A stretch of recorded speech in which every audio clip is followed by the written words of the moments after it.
My son, who earns a lot of money, and you, who don't work, don't get along.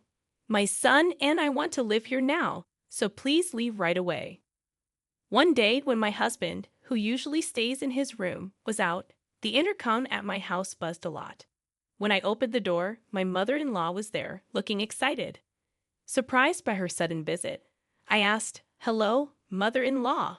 What brings you here at this time?" But before I could say anything else, she scolded me for not answering the intercom right away. She didn't believe I was working. She said I was just being lazy. I tried to explain, but she didn't listen. She thought it was unfair that I lived a comfortable life here without working while benefiting from my son's salary. She said my son, and she wanted to start a new life here without me, and she gave me divorce papers to sign. I was shocked, but I didn't show it. I calmly signed the papers. Inside, I felt relieved, but inwardly, I couldn't help but chuckle at how much she misunderstood. She didn't know anything about me. My name is Nancy, and I work from home as a freelance writer and editor. I used to work for a publishing company, so I've used that experience to keep a stable income.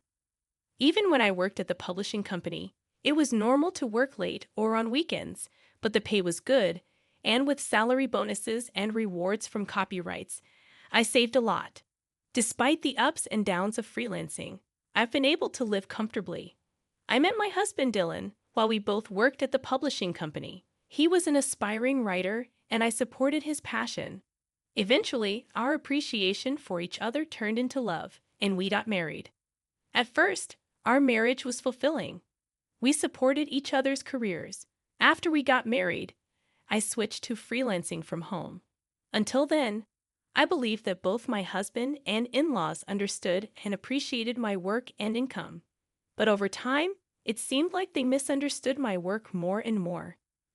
My in-laws held traditional values from their generation. Working from home wasn't common for them, and they saw freelancing as unstable compared to my husband's regular job.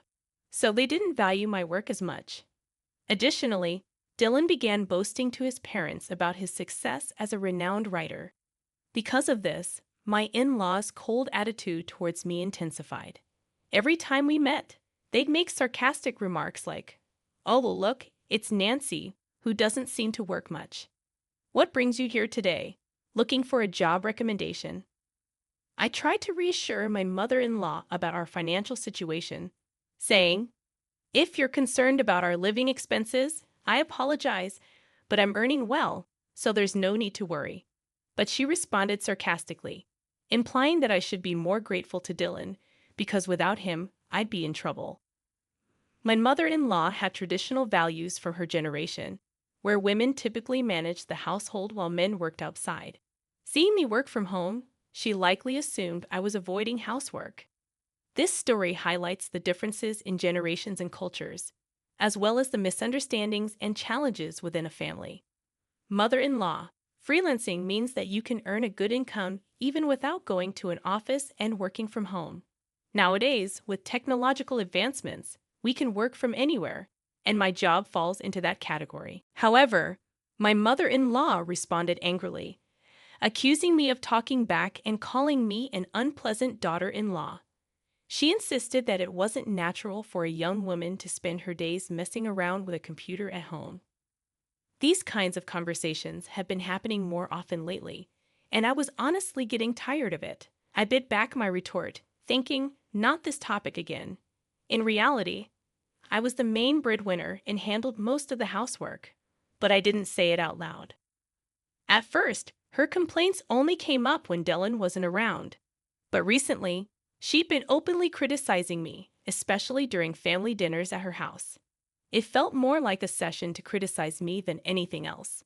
Despite being invited, only Dylan's portion of food would be on the table, and there was no seat for me, making it very uncomfortable. Moreover, I heard unpleasant comments from her and my father-in-law about me to other relatives. I was often surprised and hurt by their attitudes, but what irritated me more was Dylan's silence.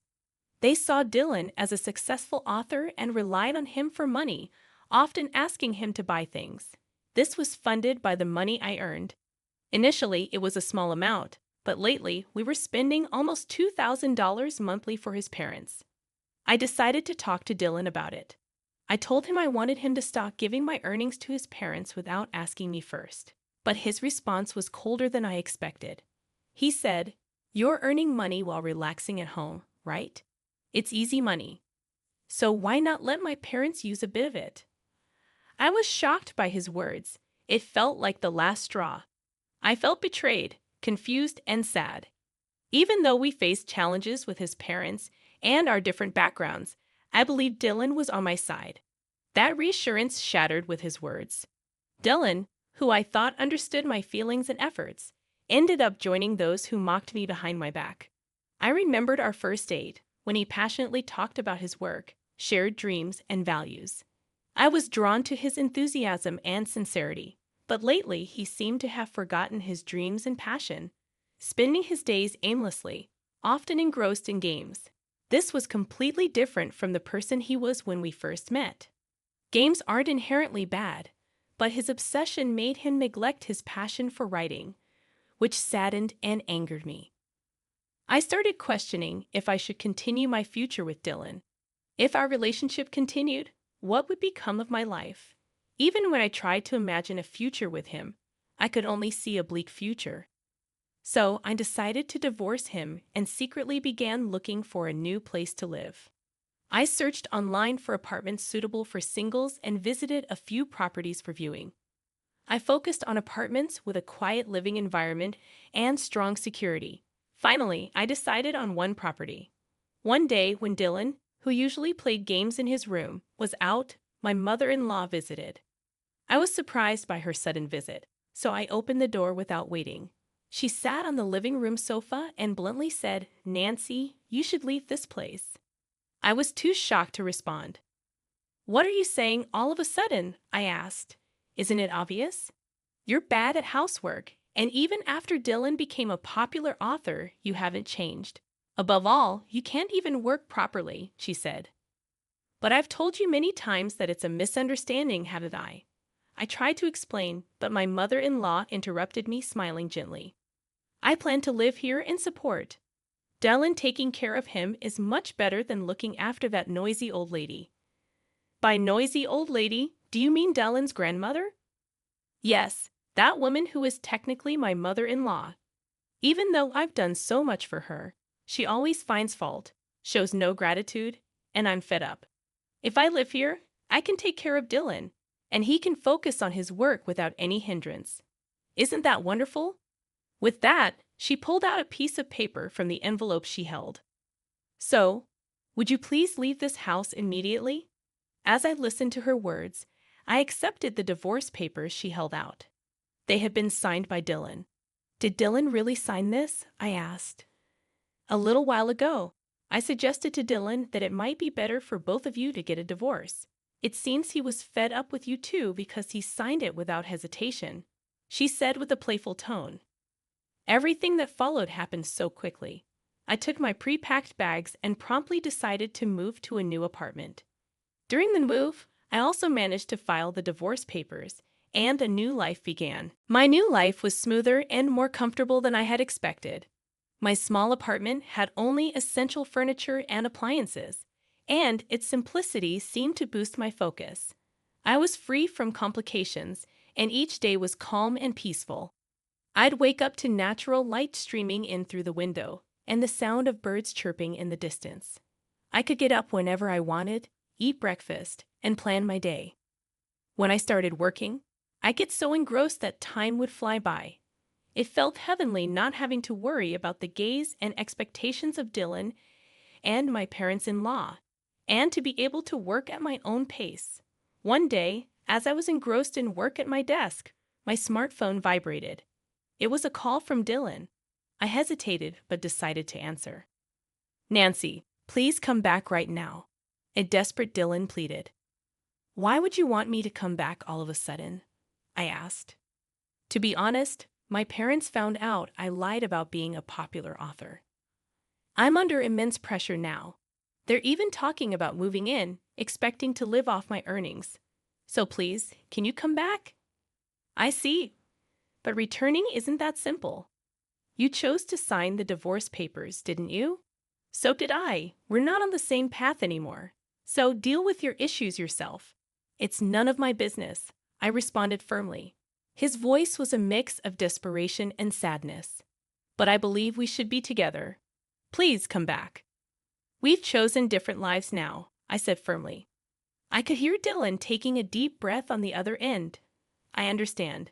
But since the divorce, there have been many troubles, and it's costing me a lot.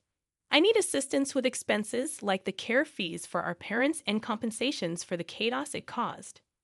Why are you suddenly talking about this? I think your decisions played a part in ruining all of my plans. How dare you?